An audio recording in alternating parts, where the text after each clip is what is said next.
আসসালামু আলাইকুম গাইজ, কেমন আছেন সবাই? আশা করছি ভালো আছেন। Welcome to my blog. বন্ধুরা, এই যে আমি ঢাকার উদ্দেশ্যে রওনা দিয়েছি। যাওয়ার পথে এই যে লালন শাহ সেতুর উপর দিয়ে যাচ্ছি। তো আপনাদের সাথে একটু কিছু কথা শেয়ার করার জন্য এই ভিডিওটা বানালাম।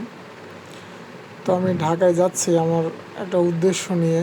উদ্দেশ্যটা হচ্ছে আমি কালকে আমার ফ্লাইট, আমি বিদেশ চলে যাচ্ছি। এই উদ্দেশ্যে আমি ঢাকায় যাচ্ছি যে আজকে বাকি যে কাজটুকু আছে এগুলো সেরে ফেলবো, কাগজপাতিগুলো হাতে নিয়ে। ইনশাল্লাহ আল্লাহ যদি সব কিছু ঠিকঠাক রাখে, কালকে আমার 4:05 ফ্লাইট। তো বন্ধুরা, আমার জন্য দোয়া রেখেন আপনারা, যেন আমি ভালোভাবে পৌঁছাইতে পারি। এই তো আর কি। তো বন্ধুরা, আজকের মতো এই পর্যন্ত। আল্লাহ যদি বাঁচিয়ে রাখে, অবশ্যই দেশে যায় কী হলো না হলো জানাবেন। ইনশাআল্লাহ।